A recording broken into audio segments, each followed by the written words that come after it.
So page 31 has something called the Mahavakyas.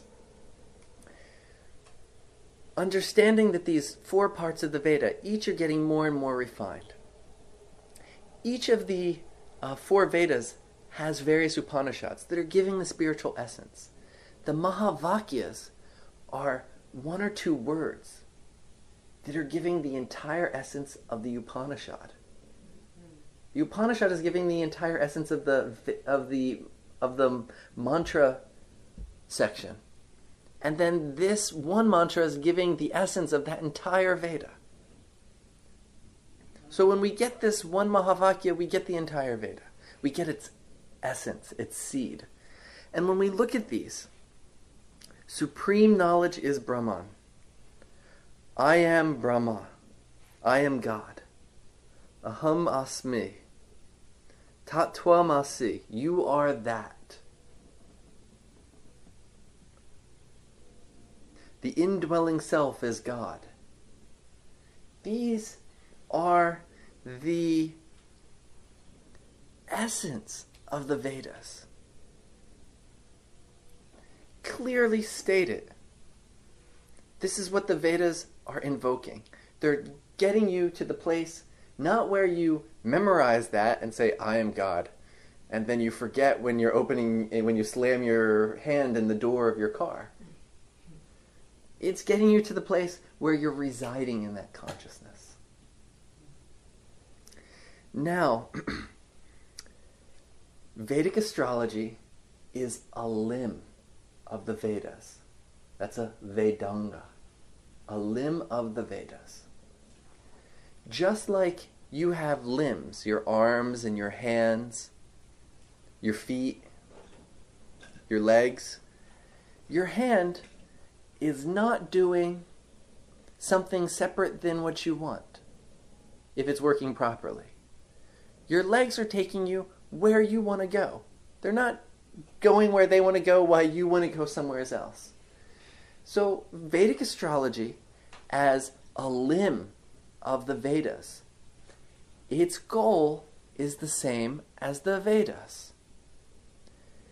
At one level, it has a very practical approach at a certain stage in life. At another level, it's tapping us in to our true nature, helping us understand the path and how to connect, how to remove the impediments that are blocking us from realizing our true nature. Yet, still having the practical application, still having the ritual aspect. So, all these various aspects of the Vedas are achieved with Vedic astrology. What actually inspired me to write this particular section was I was with a group of astrologers, and they were American astrologers, and they were debating the purpose of Jyotish. They wanted to write what the purpose of Jyotish was. And they were arguing about the spiritual part versus the practical application. And I didn't say anything in the argument. I just listened for a while and wrote this later. When we understand what the Vedas are trying to achieve, we understand what the purpose of Jyotish is trying to achieve. And I hope through learning this, you are understanding the purpose of Jyotish. At the same time, using these different sections of life when we're actually advising people. If somebody is under 25 and we're looking at their chart, we are going to be giving advice based on the student phase of life, making sure they have the right skills, making sure they have the right knowledge. If they're in that 25 to 50 age group, we have to make sure that the material reality is being prosperous. You're giving them mantras to make money. And there's nothing wrong with that. At that phase of life, material prosperity is absolutely crucial. Or else, in the coming phase, the person will still be working on material prosperity instead of being able to enter semi-retirement to focus on their spiritual path.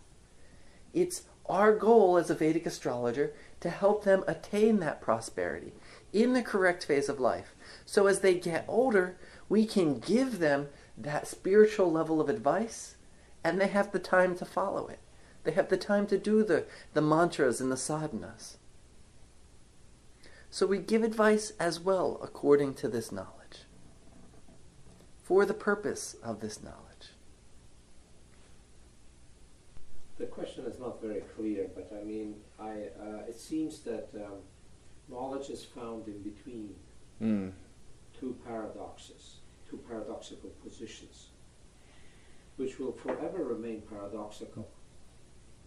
But you somehow position yourself where you can have peripheral vision of both of them that keeps you unattached to either without a conclusion. So you can't have the best system, of course, because you can see the disadvantage and the advantage in it. But the thing is, you have the general philosophies and all. We have a mind, and the manas needs a philosophy to guide the thought patterns. We need to, we keep having these thoughts that are part of the manas, the moon. And we need to steer them in a certain direction. At the level of the Atma, which is sun, we are totally beyond any philosophy. So at the same time, where the Atma is beyond them all and doesn't need any, the mind does need. And that is the paradox I'm talking about, because while you're doing that, you hold in the background of your mind the idea of the paradox. So it is part of the process. It's part of the process. So it is not instead of. I'm not saying the paradox is something that is separate from this. It is not. But sometimes people, they try and throw out the conceptual reality.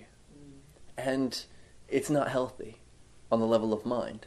And then when some people are too attached to it, it's not healthy on the level of Atma.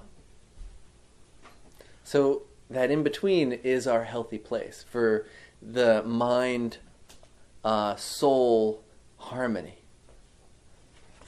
So